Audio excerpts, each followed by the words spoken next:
this is the whole thing. I'm going to try to finish as quickly as possible all these other things, okay? But we need to make a synthesis of what happened in terms of WTO. So what I'm going to say is that the functions of WTO, therefore, as we have seen them evolving, is administering the trade agreements. This is the basic structure, basic agreements that we have all signed. It's also a forum for trade negotiations. People sit in this forum and they discuss what kind of negotiations.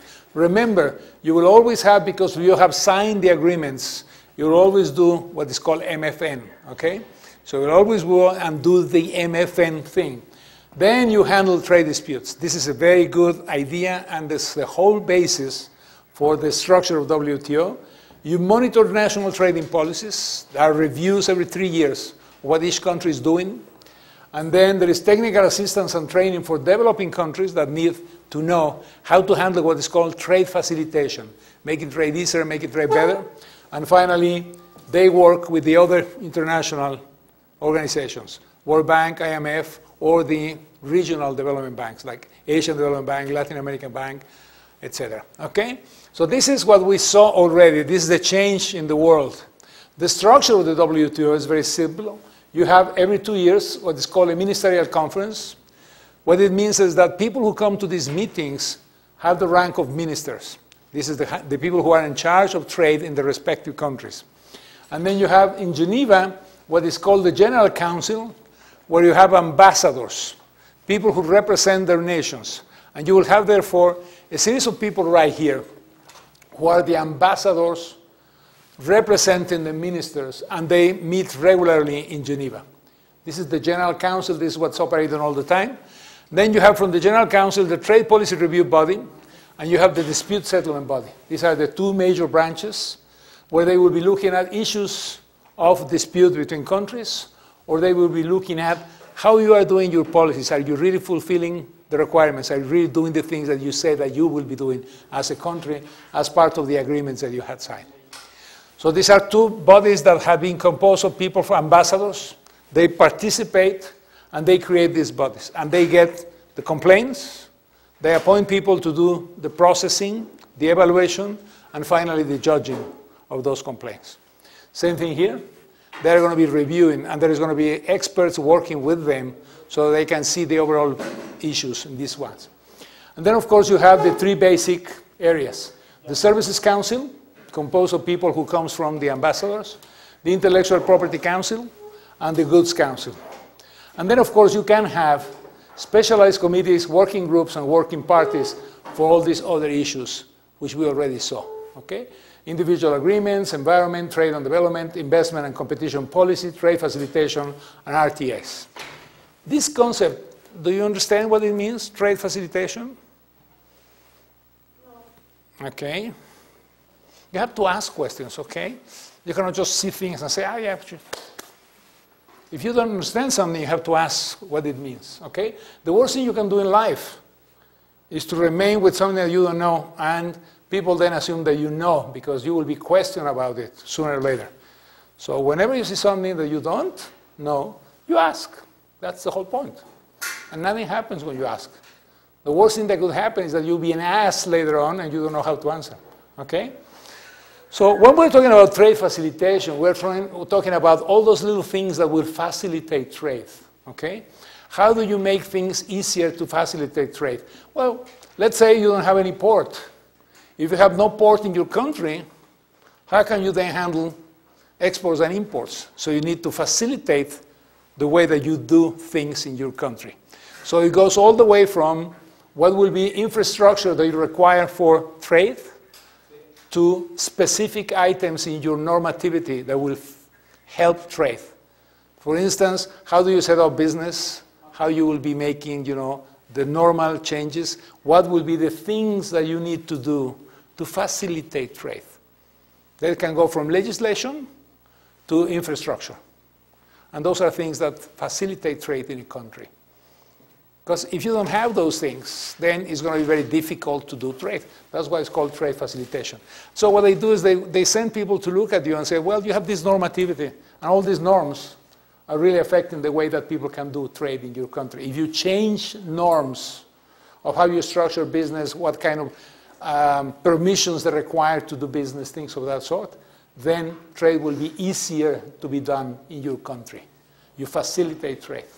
You facilitate trade if you don't have any specific documents that you have to sign, or if you have 3 different windows where people will have to go to make an import process finalized. They have to go to the office of the Ministry of A, the Ministry of B, the Ministry of C.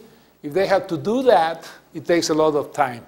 If you put one single window where they can go present all the other documents, and then all those documents will be resolved in that single window, that facilitates trade. So it goes from things as simple as what's called a single window for trade, where you will have all the different departments that are involved in trade working, to I need ports, I need roads, I need things that will make trade easier in my country, okay?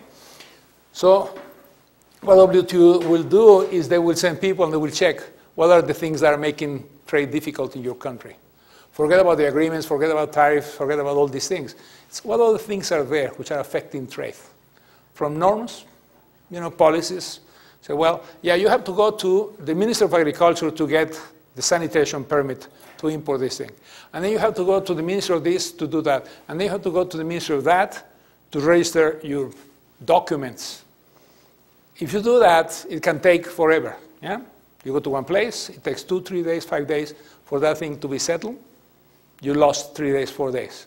Then they give you back that, and you have to go to the next ministry and turn it in. It takes another 3, 4, 5 days. You go to the next one.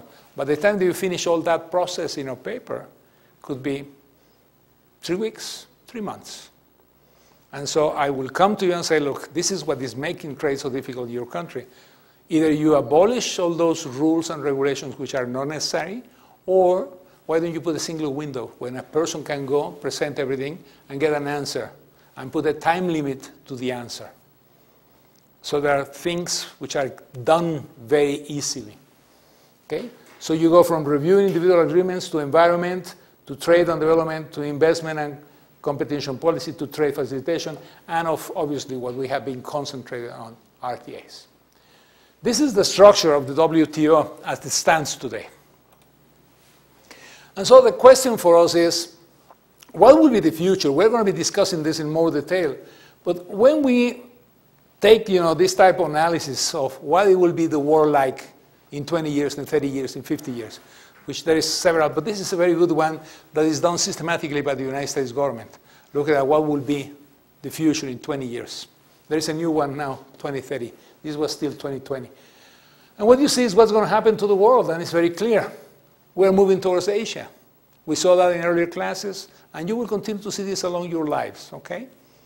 In your lives, China is going to be important. Chinese is going to be important. China people will be important. But more importantly, Asian people will be important. It's not only China. It's the whole Asian region that is becoming, slowly but surely, the most important region of the world. In population terms, this is the size of the population compared to the world population in the year 2020, according to a projection. And what it means is 56 of the people that will be alive or living in the 2020 will be from Asia.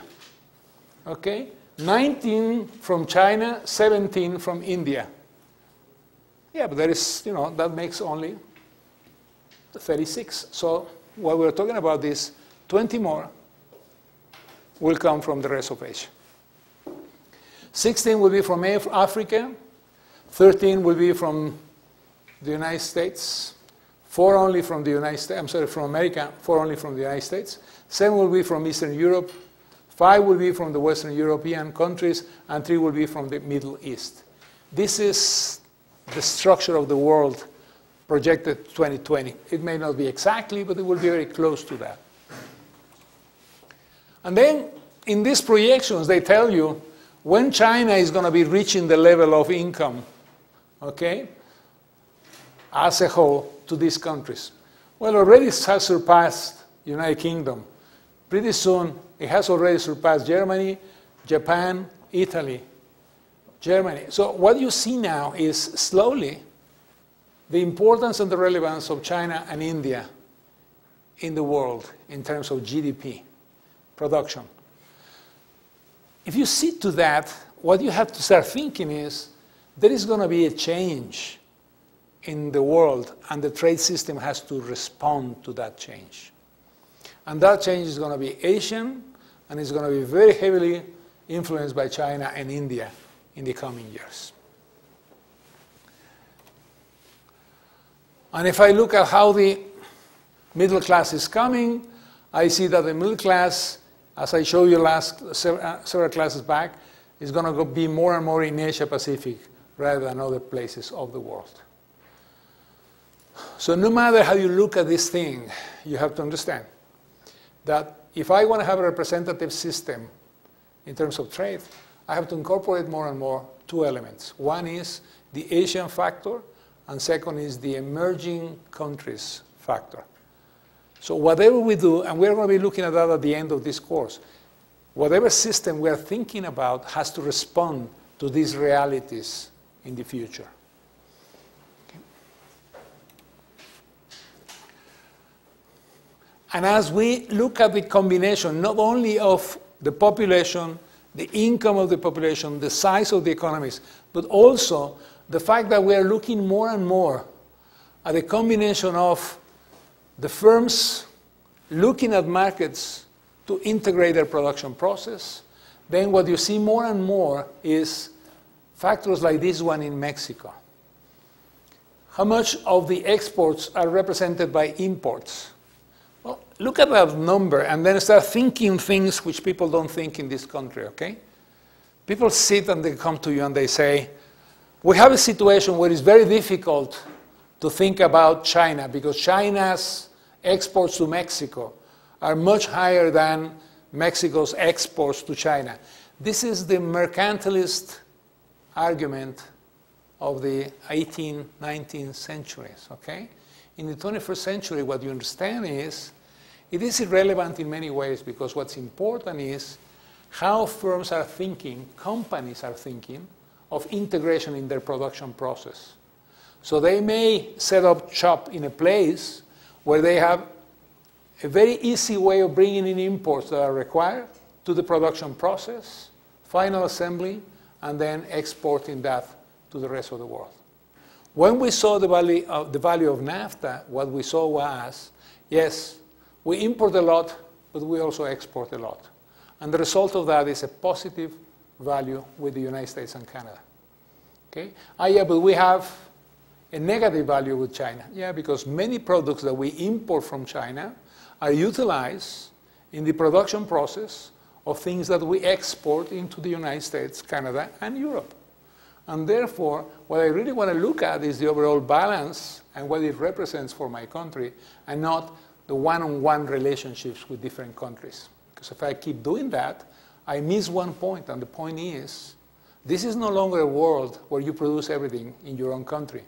This is now a world where a company looks at the production process as a value chain which can go to different countries and then is finally assembled in one particular country. Could be Mexico, could be any other place. As we look at that, we also understand another thing. You want to be an important economy, you want to be an important country, you need to develop research and innovation in your economy. Research and innovation are the key factors of the 21st century. Because what it implies is the products that I will be now creating are products that will have a future. Because I am adding value by either finding new ways to do things, new products that people will be interested in buying, and that implies research and innovation. Okay? And what we see here is exactly that. As you see country after country after country, you see the proportion of imports and exports. And so I'm exporting this, but I'm importing that as a proportion of those values because of this concept. The firm will be competitive around the world, and therefore what you see now is what's called the changing geography of trade according to that integration of the production process of many companies. So the three trends are going to be Asia, emerging economies middle class, and obviously the value chain of production that companies see. And this is what you will be working on, okay? You're going to be working in your companies, and you'll have to look at these issues. What is going to be my market? What is that market going to be there? And what is going to be the competitiveness of my company? How can I make my company more competitive if I take advantage of different parts of the world for my production process? And that requires a trade system that will allow me to do that. Okay?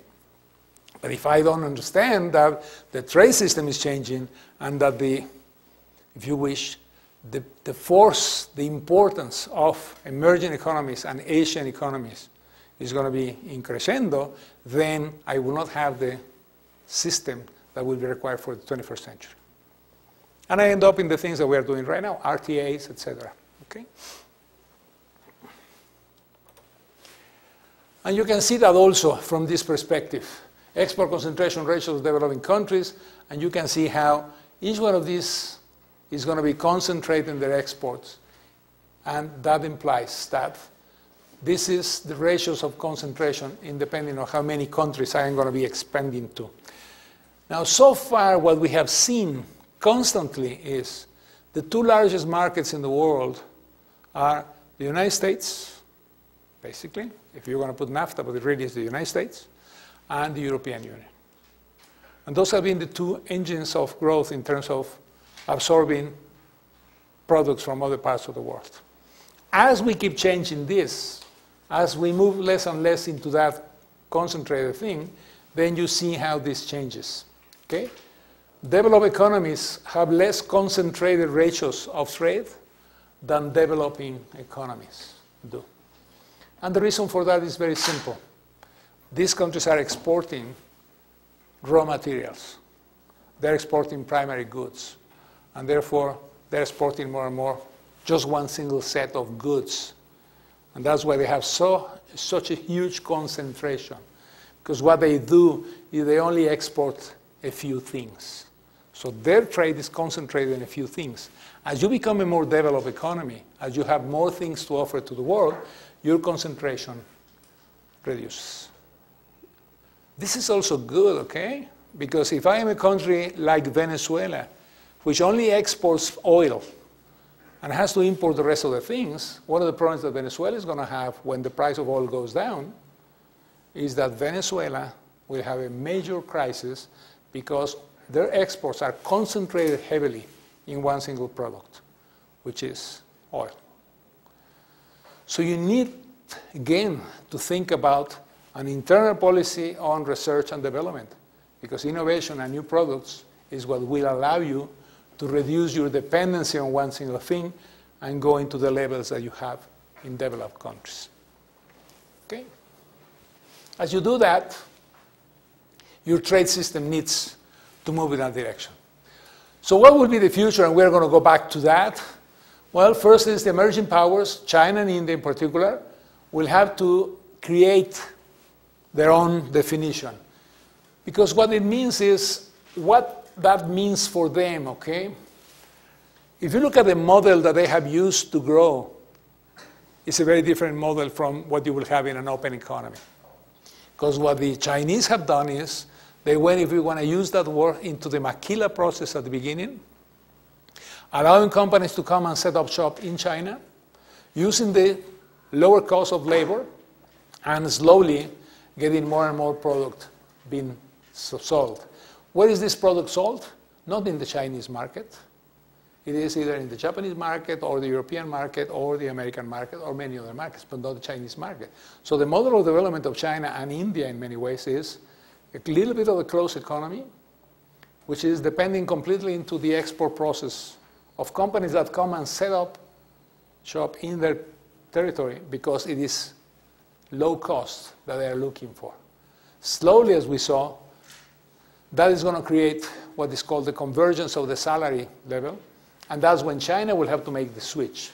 They will have to make the switch from A, low-value products produced in their own country to high-value products, and B, using more the internal engine, as is known, internal demand to keep growth in the economy. Okay? What you're seeing now is then, and we're going to be looking at this quickly, what is happening in terms of the integration process in Asia. This is an important integration process because what it will imply for all of us is how they organize themselves, how they integrate themselves in Asia is going to affect the way they will do business with us. Yes? So I didn't understand the second point you said about China. What's happening to China is moving. What you have in China originally, okay, is low value products, okay, which are all made for export, yeah? So what you have here is you have an economy that has decided to move into what I call the maquiladora process, okay?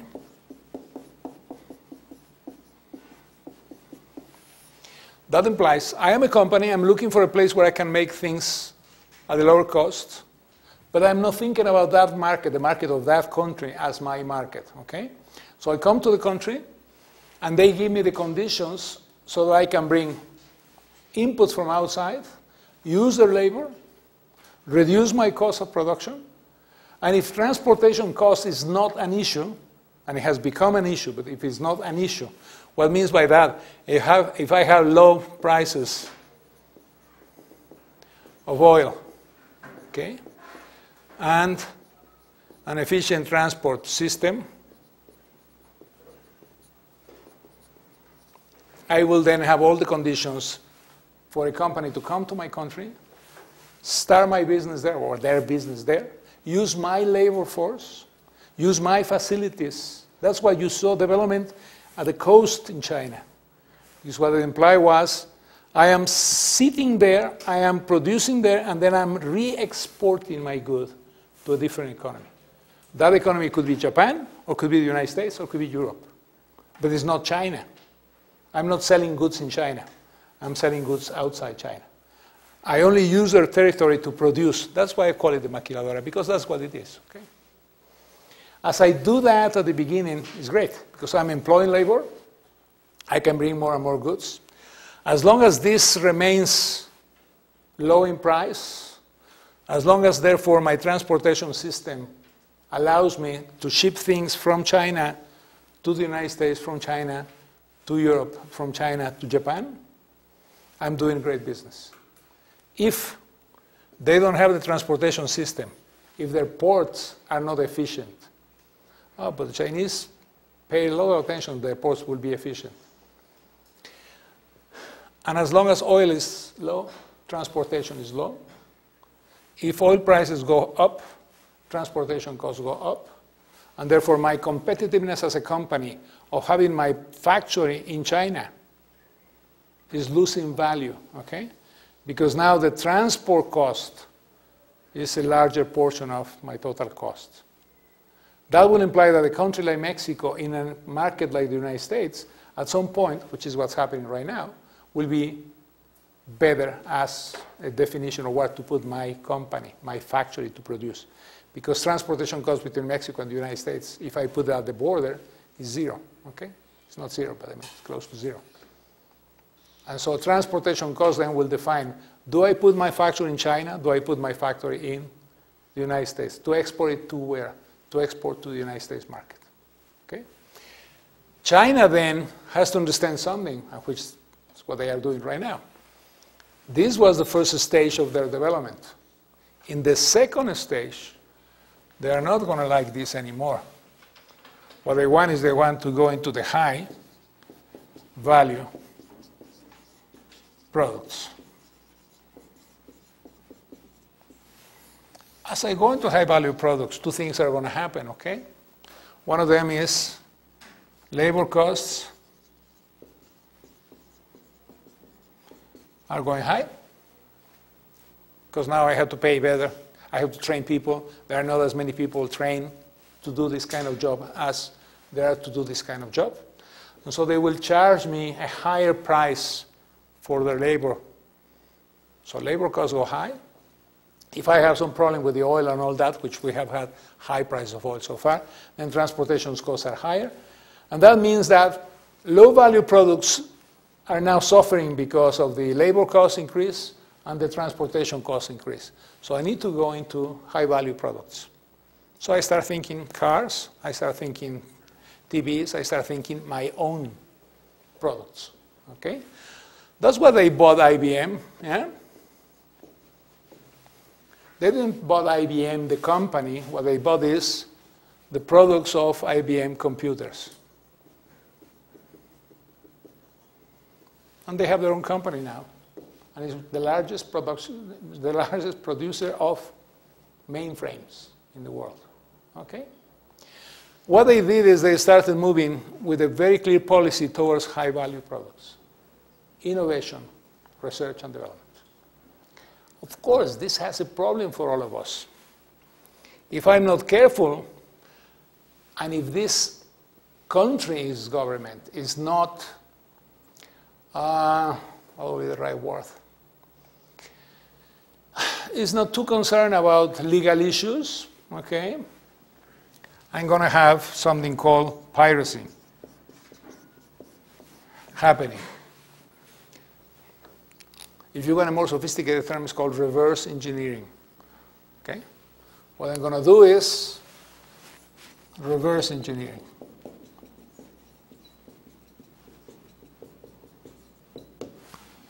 Something like right now, like Obama called it in China to say that the hackers were taking from the United States companies the innovation things and all that. Yeah, that's their concern.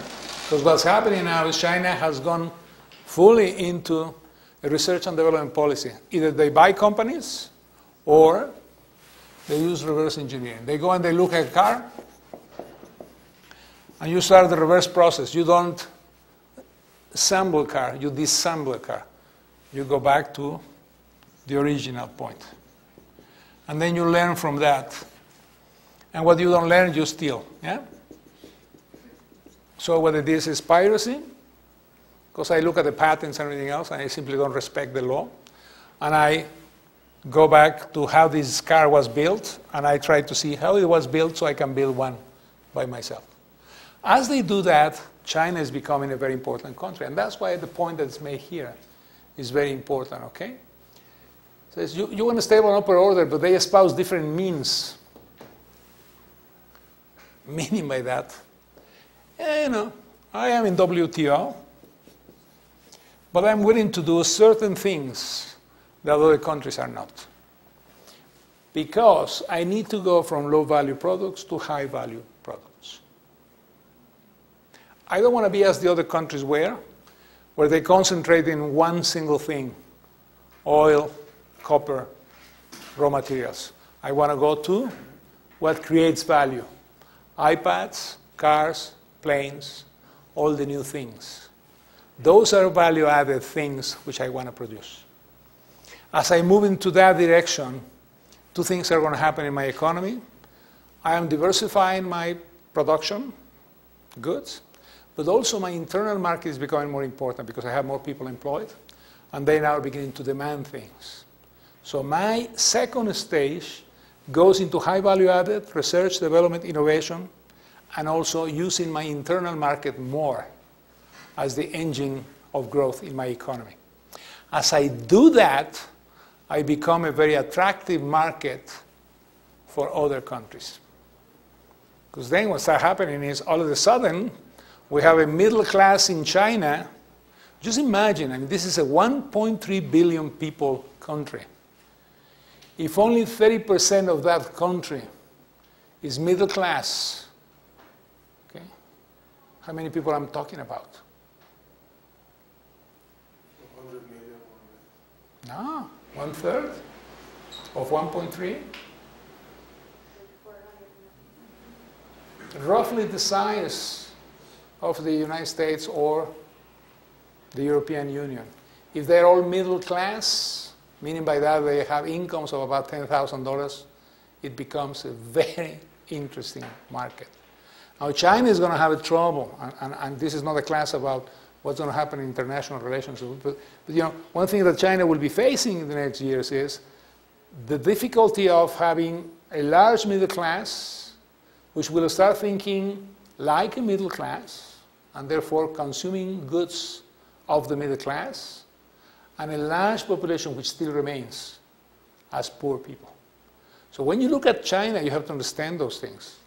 China is a very interesting country, because what it is 1.3 billion, out of which about 500 million are now out of poverty, becoming middle class, a very few very, very rich at the top, most of them linked to strange things, children of, I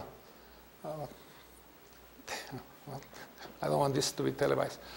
So what you have then is a big problem, and the problem is China is going to be facing a structural adjustment in terms of its own society. Okay? But in the meantime, for a Mexican company, all of a sudden you have this huge market for some of the products that you have here. Okay? You had a question? Yeah, I was going to say that Ann Kruger, I think she was the one that said that nowadays when a country grows, the gap between the rich and the poor, it's wider, so I don't know how much power acquisition are they going to have. Well, the problem they are facing very seriously is there are now a lot of complaints about the top 1% of the population, which, like the case of Mexico, they are also related to politicians, and so they are the children of the old guard and the new guard who controls and manages the country. And as you do that, you have corruption, therefore, as a definition. And these kids are now driving Ferraris, on the streets of Shanghai or the streets of Beijing, and it's creating a serious problem of perception in the majority of the population. So you have a problem which is very similar to ours. But at the same time, you have a huge middle class which is asking for more. And you have a lot of still poor people thinking, hey, wait a minute, I also want to be part of that middle class. So nothing is settled yet in China. That's why it's so complicated to look at the country, because it will take them at least another 20, 30 years to be in safe ground in terms of what they are. But what is unquestionable, they have a different economic model of development, pretty much this idea. And so what they will do is, this is not your typical free trade, free economy model.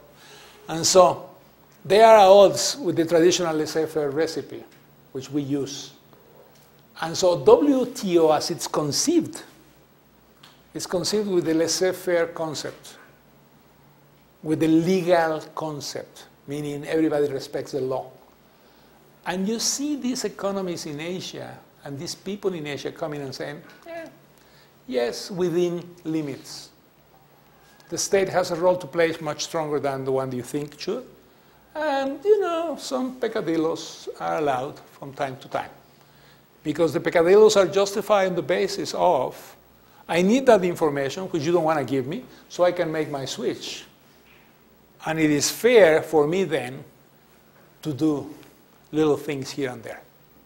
And I will call them reverse engineering, but in the end, this is the biggest concern for many companies.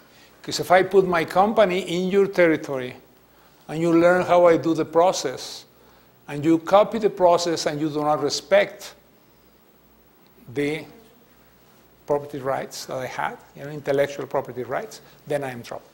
Yeah, but this is what's happening more and more.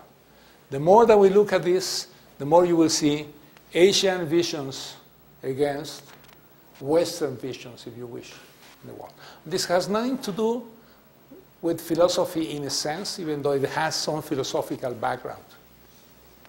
This is the question that you sit with someone from India or someone from China, and the way they look at the world is, as I called last time, circular, okay? Well, that's the way that the Mayans used to see the world, circular cycles. But we have a different philosophy. We are pretty much Greek in what we think, we are pretty much Christian, and what we look is, this is a straight line. They don't see the straight line, they see circles. You come back. That's why they have some of these theories. But, but what it is embedded in their rationality. And therefore, everything that you see implies, as they become more important, and I'm not talking only China, as the Asian countries become more important in world trade, in the overall world economy, you will have to understand that our discussions with them are going to be different. And they're going to start talking about, I want an Asian currency unit. You have the dollar, you have the euro, what about whatever name, could be the one from China or whatever. So what you're talking about is Asian regionalism will be global implications, sparking or reinforcing a trend towards free trade and financial clusters that could become quasi-blocks, North America, Europe, and East Asia. So a big possibility of what we are seeing right now is that the countries will become integrated in 3 different blocks, which are very strong. Okay?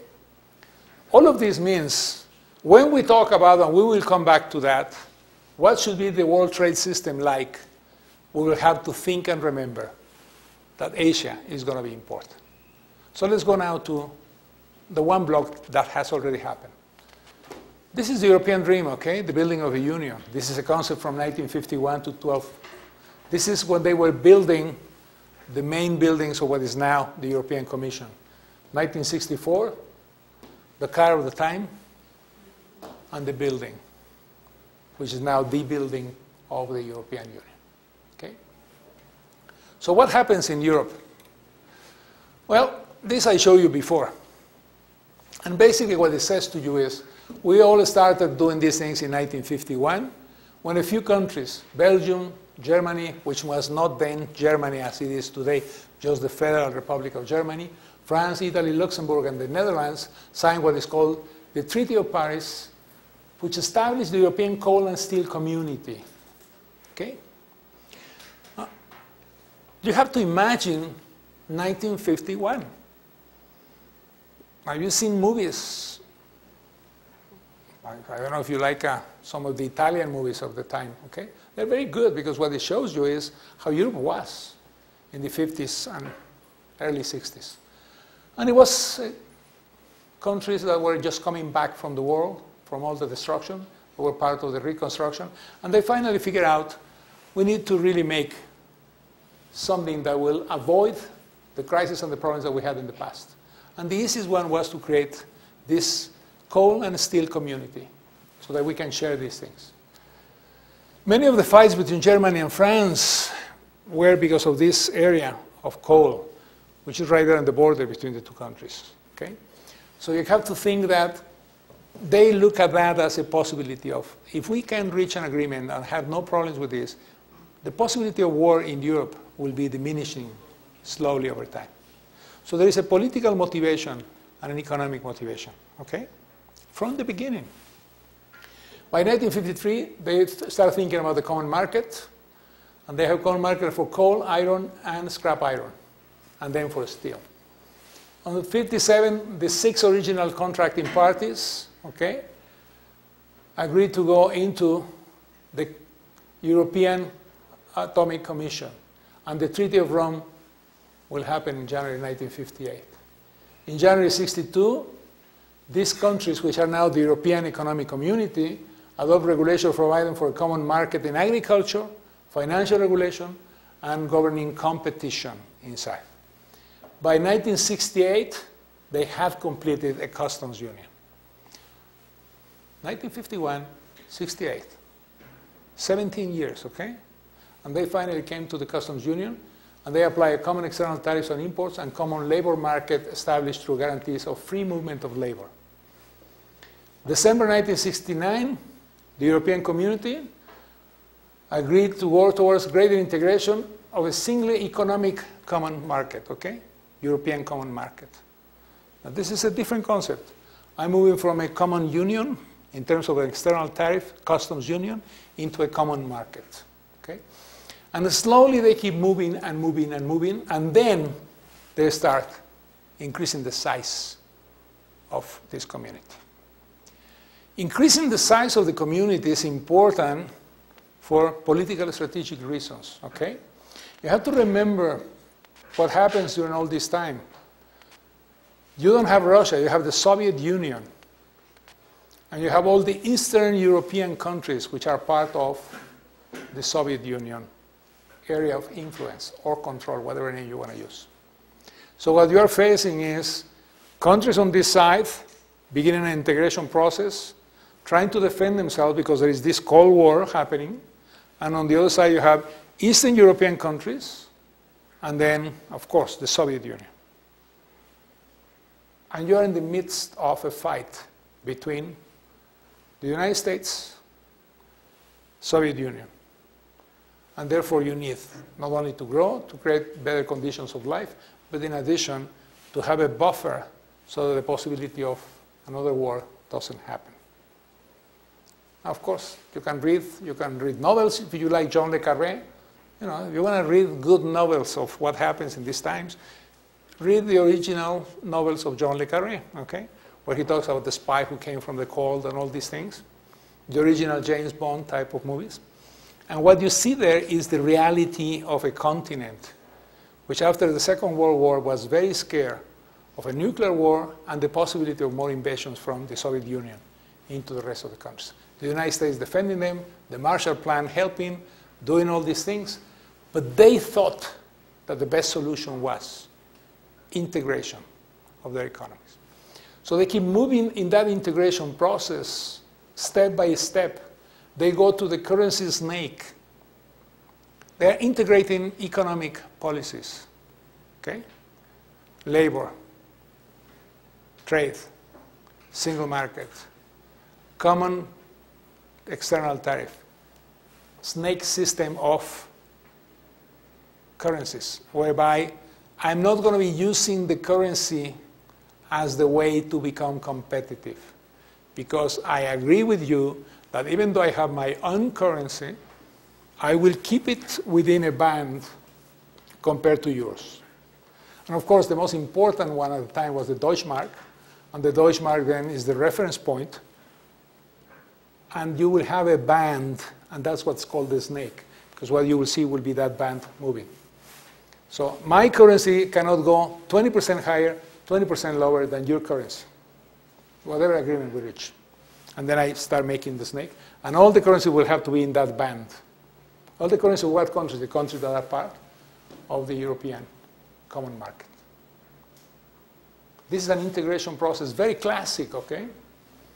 First the things that are more important, then slowly people, then slowly I take a common customs union, then slowly I go into, I don't use the currency to get advantage over you.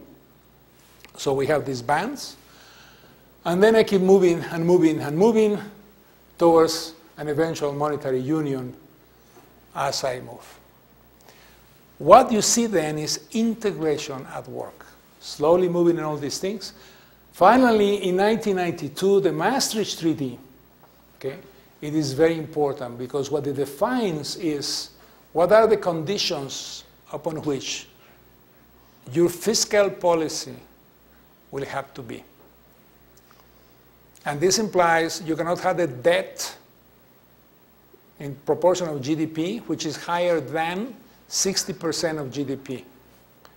And you cannot have a fiscal deficit which is larger than 3% of GDP.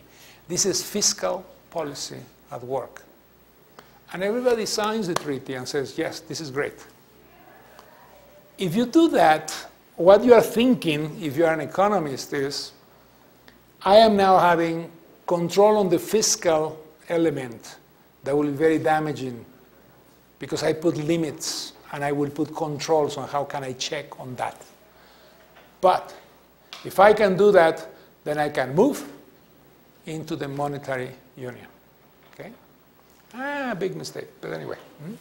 So we kept moving, we kept increasing the size of this system. As I increase that system, I establish what is called the basic principles for integration of the European community, or European Union.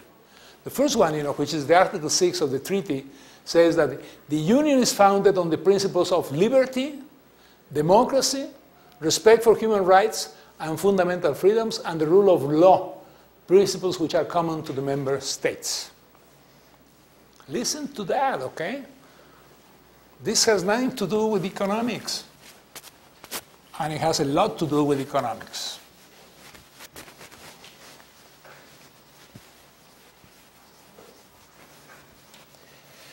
Because the first thing I'm saying is liberty, freedom,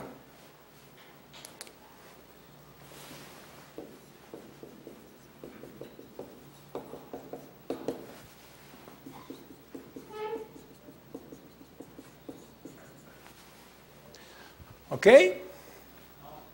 The state cannot dictate what people do. This is liberty. I can do whatever I want as an individual. These are the principles of the liberal position. Okay? The second one I'm talking is democracy.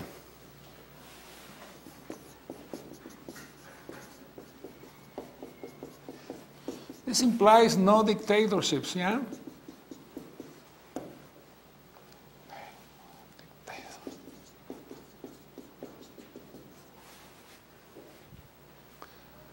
Any country that wants to annex and accede to the European Union has to accept two values which are very important to the Western way of thinking. Liberty, freedom of movement, freedom of whatever you want to take as a decision as a person. Okay? Secondly is democracy. There's going to be no dictator in there.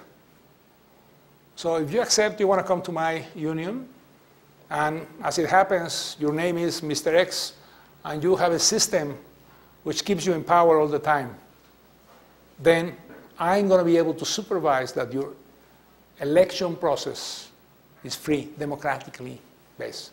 Does that mean that you have to have a presidential system? No. You can have your own system. You can have a presidential system, you have prime minister, you can have whatever you want.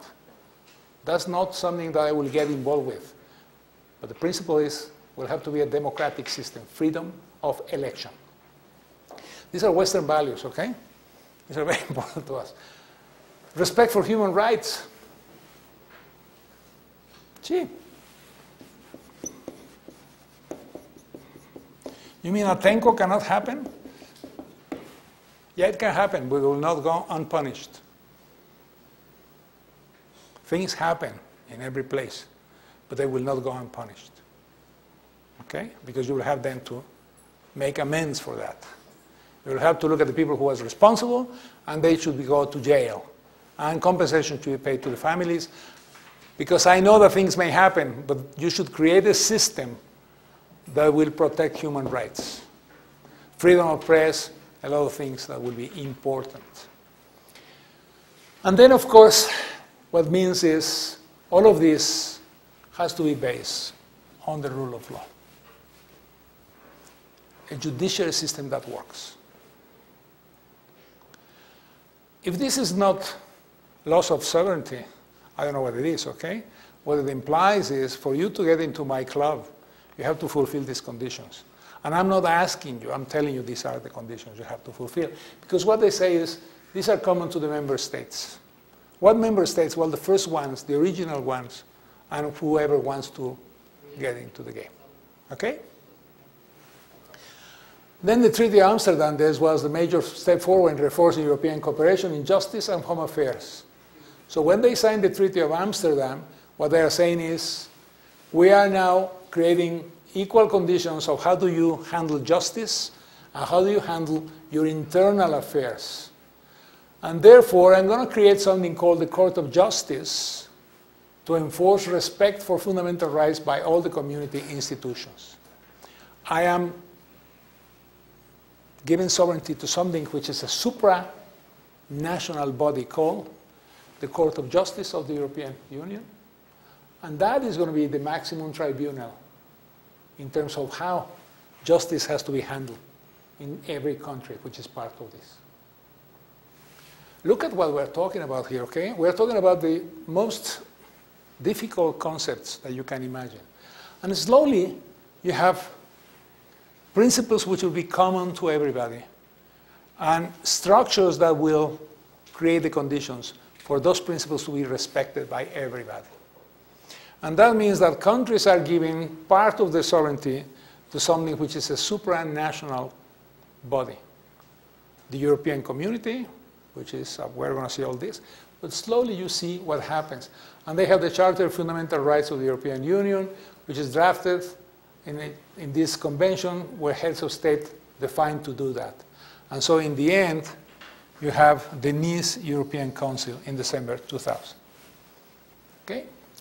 But the question is, it is not legally enforceable for Europe's citizens, but it has serious political implications due primarily to the fact that it expresses a political consensus reached at the highest level and formulated democratically in what must now be regarded as the catalog of fundamental rights secured by the community legal order. So not only did they define these principles, what they defined was how they will be upheld.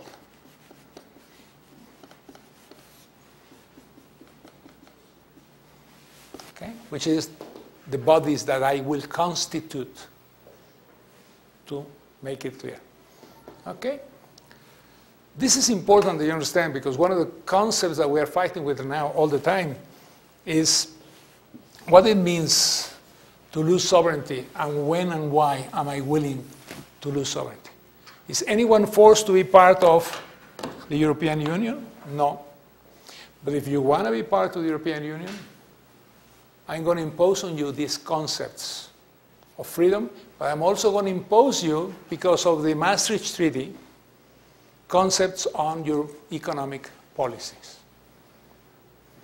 Okay?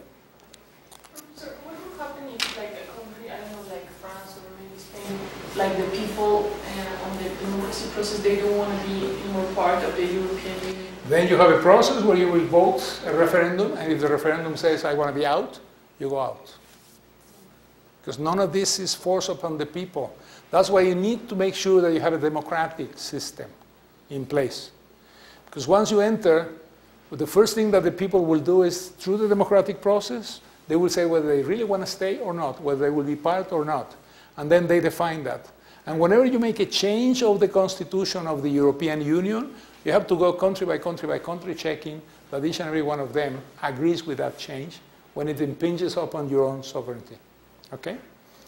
So one of the things that you will see now is, how many countries are in the European Monetary Zone? 17.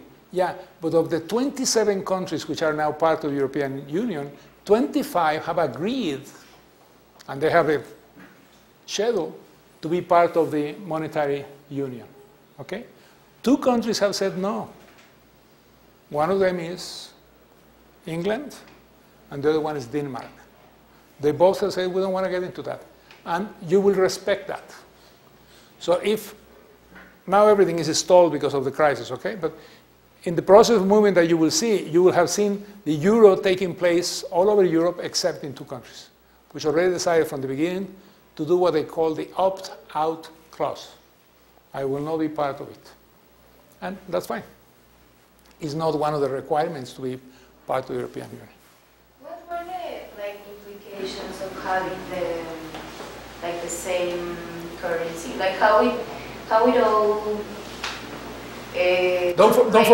don't forget the question, okay? And bring it back in about 3 minutes. So what has then become of the European Union?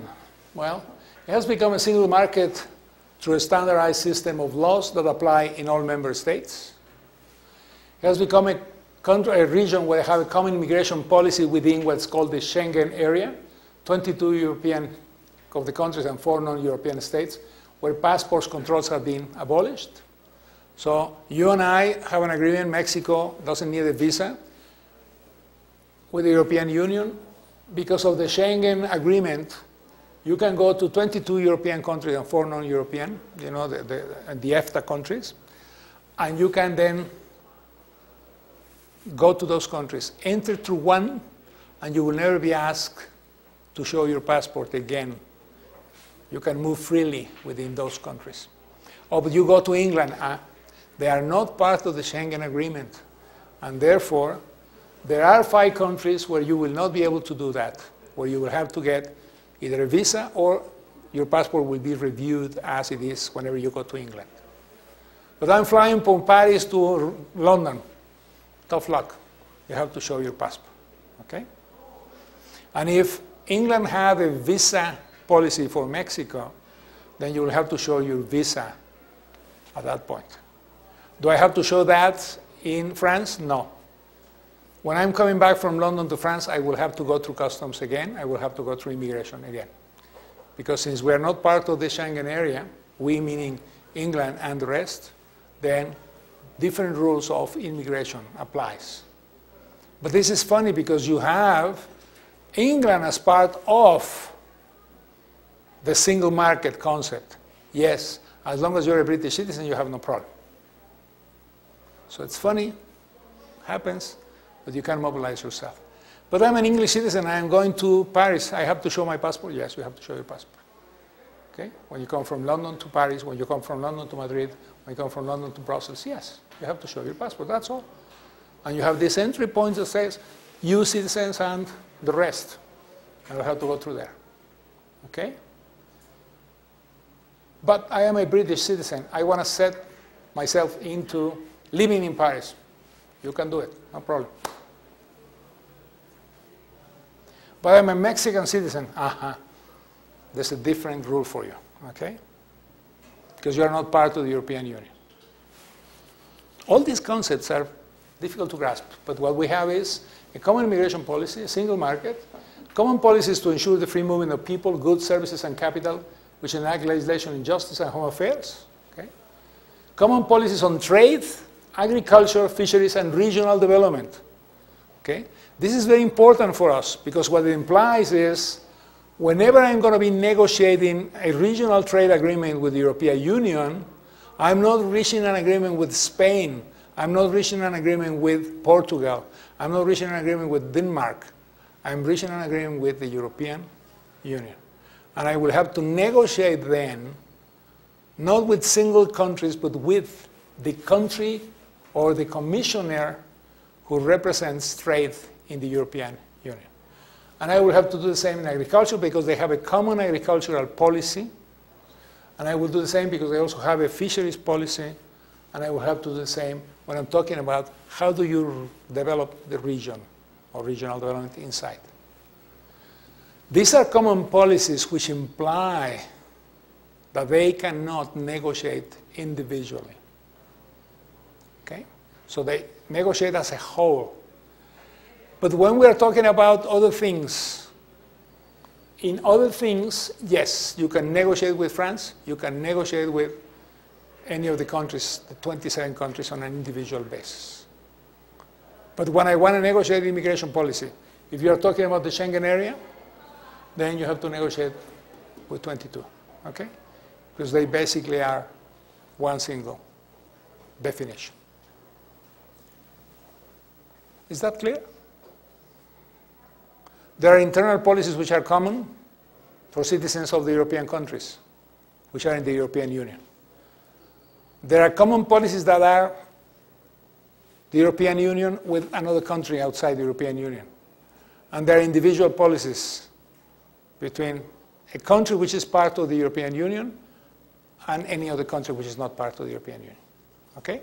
The three things can happen. You have to be careful where you are talking and what you are talking about, because they have not finalized their process of integration yet. And therefore, there are things where they have common policies, and there are things where they can still have national policies.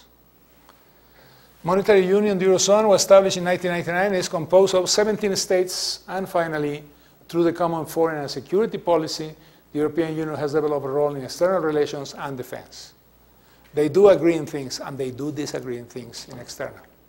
Okay? This is not a common policy yet. This is a common foreign and security policy which they are trying to put together. But there are still moments in which they have different ideas what to do. If you remember, one of the biggest problems that they face with the Iraqi invasion, which just, had its 10th birthday yesterday, was very simple. Some countries were opposed, some countries fought for. England was in support of.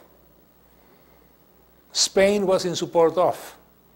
Germany was against. France was against. They split in the United Nations. But they have a common foreign, in some things they do, and some things may happen like this. They are still moving in that direction. They are more and more reaching a point where they will have only one single policy. Now that's what makes negotiations with the European Union so complex. because they need to sit all their ministers and discuss what they want to do as a common policy.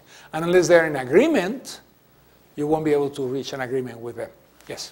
Is this the same as WTO, that everybody has to agree, or? Yeah, because one of the things that's very clear is trade is a common policy. They have a commissioner for that. Agriculture, they have a commissioner for that. Fisheries, they have a commissioner for that. Commissioners means really, if you want, the equivalent of a minister of that. Regional development, same thing. And in many other things, they do and they don't. Monetary union, not necessarily, okay? Some things of this, they are moving more and more because it makes a lot of sense to have a common foreign policy. And in fact, in the latest movement, they already have a commissioner for foreign policy, which is a British citizen. And that implies that as of the past 2 years, 3 years, they now have this common foreign and security policy that everybody has to follow. Because a crisis like the one created by the Iraqi invasion, they don't want to see again. Okay? So that's another area where they now have this common policy. Okay? Now this is important because they have moved in that direction. And so what we have is a map of 27 nations. There they are. Okay? And what you have here is 27 nations, 17 in the same currency, the euro. Population, more than, basically 500 million. 7.3% of the world population. But 17.6 trillion US dollars, which represent about 20% of the world's GDP. This is a huge block. This is very important in terms of value. And trade with the rest of the world, 20% practically. So here you have a block of countries which represent 20% of GDP in the world, 20% in trade. They are a very important actor. This should bring you to one question, which is, if I see blocks forming all over the world, should I remain as an independent country or should I become part of a bloc? Okay? And that's a question that Mexico has to answer. And we will see that when we go into the Mexican connections. But what it implies for Mexico is a decision. Should I be part of a bloc with Latin America or should I be part of a bloc with the United States and Canada? Because that will give me an equivalence to what's happening in places like this and what may happen in Asia where they are beginning to integrate themselves. And what it means is 2/3 of the European Union countries is done with other European Union country. The United States is the most important trading partner of the European Union, and then China. Okay? Whenever you know this is the map of the European Union. Which is funny because you have a little country somewhere there, lost, which doesn't know what to do. Yeah? The Swiss are very funny. The political system. You have a national parliament, you have national governments, and you have heads of state of each one of these countries. Madame Merkel, Mr. Hollande, etc., Mr. Mariano Rajoy. And then you have institutions inside, okay? You have the European Court of Justice, and you have the Council of Ministers. And this is what will make, through the Parliament of Europe, legislation, okay? They can send legislation. This is the European Commission, which is really the executive branch of the European Union. They have a president. In this case, is Mr. Van Rompuy. I don't remember. You have this is European. You have a president, which is Mr. Barroso, and they have the European Council, which is the head of governments, where you have Mr. Van Rompuy as the head. Now, if you were thinking of a country, you would be thinking of this gentleman. Let's take Spain, okay? The president of this European Council will be the equivalent of King Juan Carlos, head of state, and then the European Commission will be the government, Mr. Barroso as prime minister or head of government. So if you want to think of a combination, will be this is the king, this is Mr. Rajoy. Okay? And those are the functions. But what you see there is the European Parliament, which creates also, by election, a constituency. Is this equal to the national parliaments? No. These are different elections. And that creates the European Parliament. But what's really interesting is the Council of Ministers also operates as a legislative body. So if I'm the Minister of Foreign Affairs of the European Union, I do have a Council of Ministers, and there will be all the Ministers of Foreign Affairs of the countries. I represent them, I'm a commissioner, and I can pass legislation, and it has to be approved by the European Parliament and the Council of Ministers. It's like if you had an upper house and a lower house. Diputados, senadores, okay? And you will have the two bodies. And then, of course, you have the European Court of Justice and the European Central Bank. Now, the European Central Bank gives ideas, but the problem is because you only have 17 countries right now, then you still have national banks, central banks. England has its own central bank, etc. Okay? And you have, of course, someone who's auditing that you do things correctly. And so what you see is a very complicated political system which is moving more and more towards what will be the United States Federation of Europe. But I am not there yet.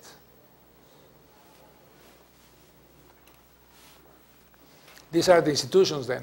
European Parliament, which is legislative, European Council, which provides direction, the Council of the European Union, which is the Council of Ministers, the European Commission, which is the executive arm, the Court of Justice of the European Commission, which is the judiciary part, European Central Bank, which will be the central bank, still is the central bank, but mostly for 17 countries, the European Court of Auditors, which will have financial auditor, the European Economic and Social Committee, which looks at the common social policies, the Committee of the Regions of the European Union, which is the one that defines how the regions will be being developed, the one that was using the funds to provide integration of low-income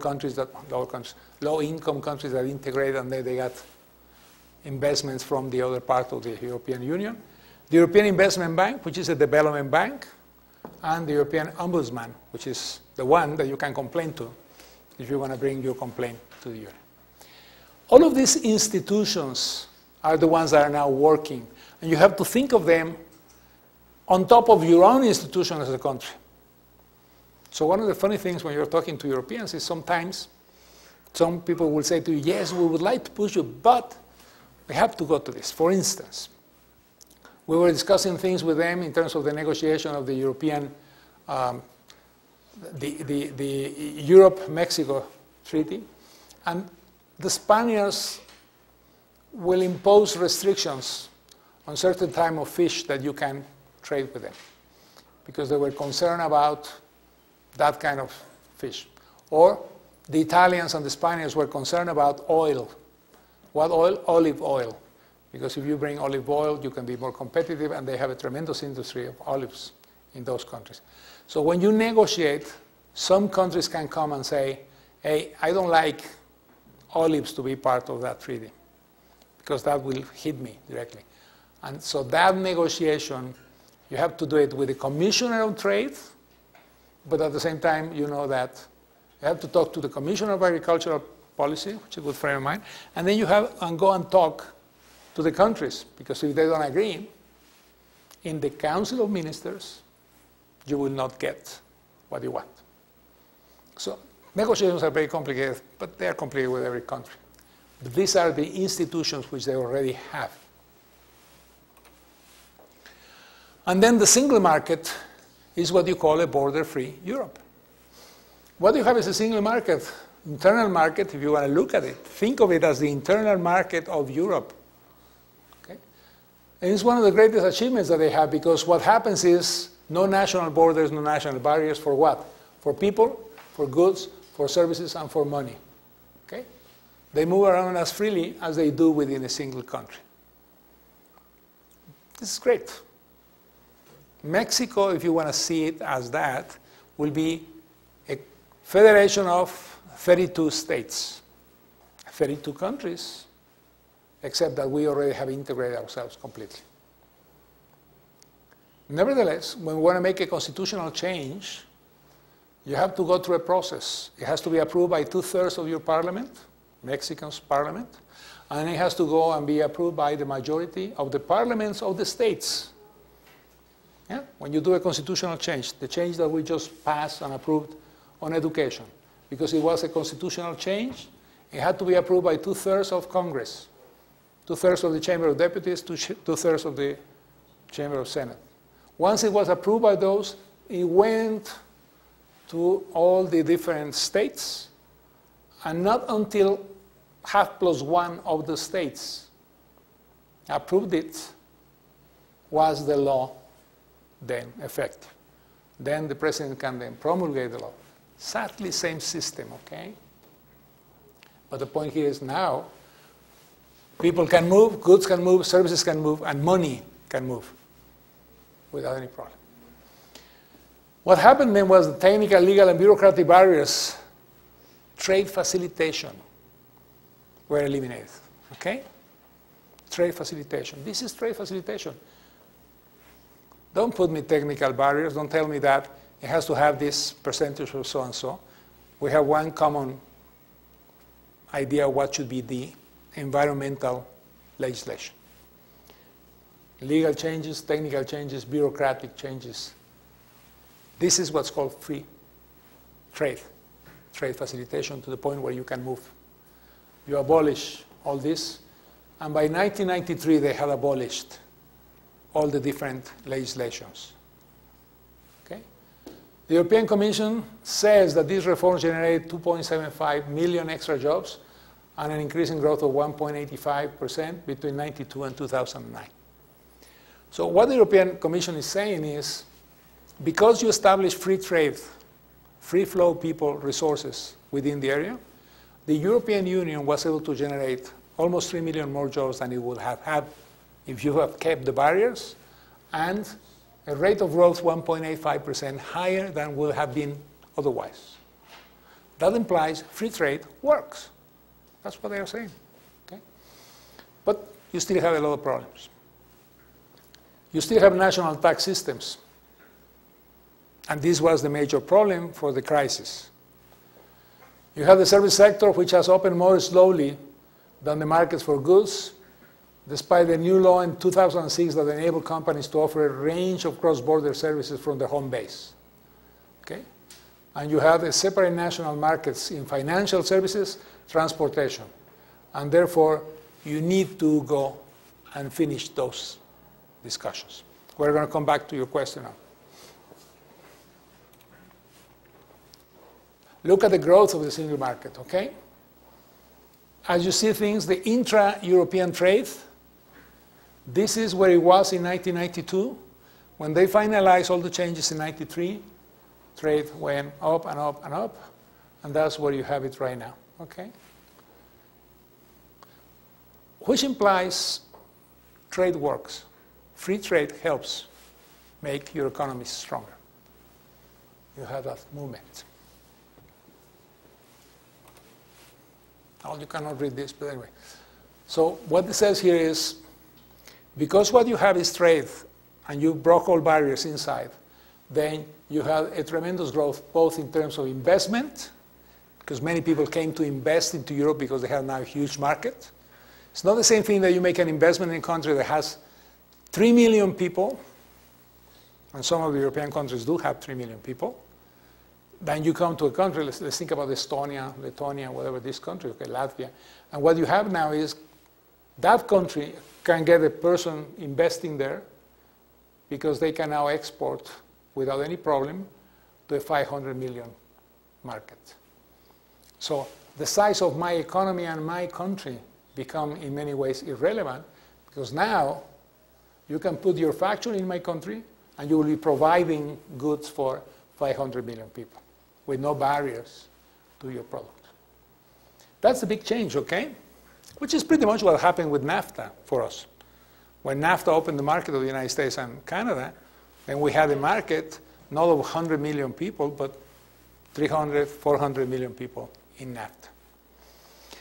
So we have trade surplus, fivefold since 2000 has been the increase of that. You have external demand as the main source, and what you have is trade agreements now as a very important market. And what they are doing is they're making trade agreements with South Korea, with the United States. They are negotiating right now a free trade agreement with the United States. Now, you're Mexico. You see that you have a free trade agreement with Europe, a free trade agreement with the United States. All of a sudden, you see your two major partners making their own free trade agreement. What would you do? Wouldn't you knock at the door and say, I want to be part of it? It doesn't make any sense for Mexico now to remain outside of this combination. If these are my two largest areas of exports and imports, and they are now beginning to talk among themselves, it will be very interesting for Mexico to be part of that negotiation too. Because in the end, you want to make sure that all the advantages that you have on both simply consolidate in a larger market area. So we'll see what happens in the next 2 years, but that's going to be interesting for Mexico. And in agriculture, what you have is what's called the CAP, the Common Agricultural Policy. Now, in 1962, the CAP was born, okay? And what it says here is the essence of the policy is to provide affordable food for the European Union citizens and a fair standard of living for farmers. These are the objectives. Once you put those objectives, it becomes very complicated, okay? Because what it means is you're going to start working on things. In 1984, they established milk quotas, okay? Specific measures to align milk production with market needs. In 2000, the scope of the CAP was widened to include rural development, okay? The CAP focused on the economic, social, and cultural development of rural Europe with targeted multi-annual programs designed at national, regional, or local level, which implies I love green. Green is important. And therefore, I'm going to have protectionist measures because they are not protectionist measures. They are measures to remain and keep the cultural aspect that defines Europe. Okay? And so in the end, you are justifying a protectionist policy vis-a-vis your own farmers by other means which have nothing to do with economics, because this is an economic, social, and cultural development. CAP is really funny because, you know, what you have is a common agricultural policy which became very complicated for negotiations with other countries, and what you have is economic and ecological competitiveness of the agricultural sector as a factor. Boy, this is complicated, okay? It's very, very complicated. This is the worst policy that they have, but it's very important for them. And like in the United States, even though the rural population is very small in terms of the economic value, they're very important in terms of the political value. Every French loves to go to the campaign, you know, and have fun. So what you have is how this has moved, okay? And one of the problems is as you integrated Poland and other countries into the European Union, it became a larger number of farmers than you had before. So as you move in that one, every time you have more and more and more, the value, the average milk yield, the average wheat yield, the value of agricultural exports, the value of agricultural imports, the value of agricultural trade, slowly being part of that concept, okay? So agriculture is becoming a very funny state because as I add more states, they all like my farm policy, my protection of the agricultural sector, the rural sector. And so it's becoming very complicated to negotiate at WTO all these aspects. And we finish with this, okay? You have the Common Foreign and Security Policy, was established as the second pillar of the European Union by the treaty signed at Maastricht in 1992, and it aims to have, beyond the European Union, an extended area of stability and democratic progress. The 1997 Treaty of Amsterdam highlighted these 5 fundamental objectives. Safeguard the common values, independence and integrity of the Union, applying to principles set in the United Nations Charter. Strengthen the Union's security. Preserve peace and strengthen international security in accordance to the United Nations Charter. Promote international cooperation. And develop and consolidate democracy and the rule of law, respect for human rights and fundamental freedoms. Boy, we are pushing our way of looking at the world. Okay? This is what is of value. In the Treaty of the European Union identifies these objectives, common strategies by country or region. So when we look at these policies vis-a-vis Russia, Ukraine, the Mediterranean countries, the Middle East peace process, we have a common policy. Okay? Over and above these mechanisms, the Union maintains a political presence, particularly in crisis or conflict zones. Special representatives are present notably in Afghanistan, Central Asia, former Yugoslav Republic, Macedonia, South Caucasus, the African Great Lakes region, Moldova, and the Middle East and Sudan. Economic policies, social policies, foreign affairs policies, and security policies. They are all pretty much slowly being integrated as one single policy. And so we'll start with your question next class, okay?